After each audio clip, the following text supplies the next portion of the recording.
What is good? And thank you for tuning in to another episode of Burn the Books. I've got a few games going for you on Saturday. I'm sorry I didn't get an episode in. Um, right after right after the Carolina Chicago game, I took Chicago minus 2 for the second half. And right after that game, I bet SMU minus 17, and that was going to be one of my picks for today. Then when I woke up, the line had already moved to 3.5 points, and I liked Wyoming plus 5.5. I like to every now and again talk about buying half a point. I was going to say, buy it up to +6, but that line had also moved down to 3. So I didn't even make a video on either game.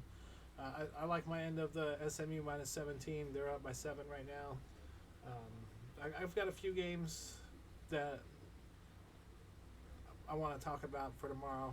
One of them that I was going to talk about was the Michigan game, and it's kind of crazy. The line hasn't moved at all with Jim Harbaugh being suspended, but they're on the road playing against Penn State, and I was going to do the Michigan minus 4.5 and tell you to buy half a point and move it down to 4, but I can't even make that one of my official picks. I've already got that one in a parlay. Um, I will tell you one of the first games of the day is Alabama playing against Kentucky on the road. Um, I also have that one in a parlay. I would tell you to buy it to 10 points. I think that they're going to Kentucky in their 3 losses, in both of the ones where they played a ranked SEC team, they lost by double digits. I don't expect that trend to change. I expect Alabama to cover a 10-point spread. Listen, just buy it down to 10. Buy it down to 10. It only costs you the juice if you lose the game, and I don't know how many times that half a point would have probably saved you a lot of money. So that's one of mine for you. Old Dominion is on the road playing against Liberty. Liberty's a 13.5 point favorite. I'm going to take Old Dominion on the road. They've lost a few games this year, but they don't lose by double digits very often. They keep up with whoever they're playing. They usually get the ball, or they're trying to get the ball back in the last couple of minutes of the game. But they're very competitive. I like Old Dominion plus 13.5 in that one. One that kind of jumped off the board is the Memphis Tigers are 10.5 point favorite against Charlotte tomorrow. I really like that game. Charlotte has lost by double digits in almost every game that they've lost, and I believe they're 3-6. I like Memphis to cover that one again by the half point if you're scared. Um, Arizona is playing against Colorado, and Colorado is a 10.5 point dog at home.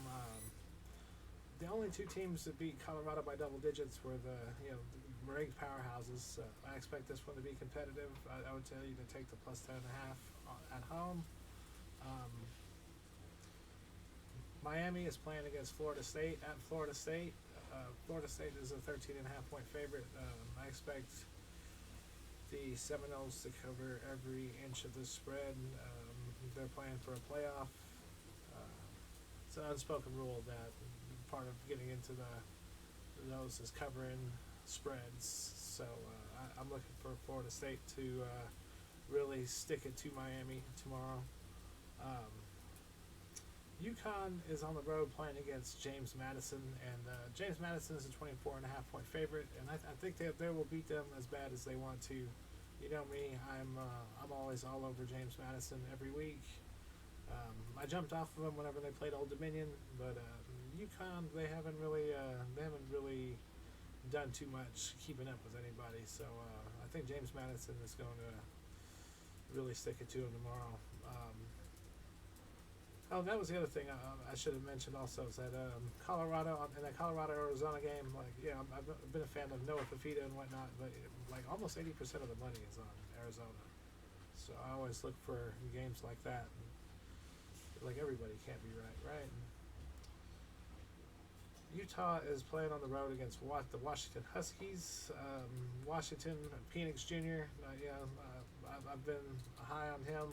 For those of you that talk to me on a regular basis, I like Washington to cover against Utah, and I've been big on Utah a lot this year, but I'm looking for Washington to kind of stick it to them. I say stick it to them. I mean, I think it'll be a 10, 13-point game. Florida International is playing against Middle Tennessee. I like Florida International plus 10.5. I think it's crazy that Middle Tennessee is a double-digit favorite. Middle Tennessee has not covered a lot of spreads. They've only won 2 games this year. I'll take Florida International plus 10.5. USC is playing on the road against Oregon, and they're a 14.5-point underdog. I kind of like USC to stay competitive in that one. They've had I'm not going to say they've had a bad run of it, but their defense has not held up a lot. But I'm looking for Caleb Williams to try to maintain his worth. I think USC maybe loses by 10. And this one really jumped off the page to me as well. Fresno State is a 2.5-point dog against San Jose State, and I really like Fresno to cover that one for sure. I said if you're scared, buy the extra half a point. I mean, it's a lot. It's plus 20, extra $25 in a lot of spots, but. That is pretty much all that I have for you this time around. We'll see y'all next time around, and please keep tuning in. Thank you.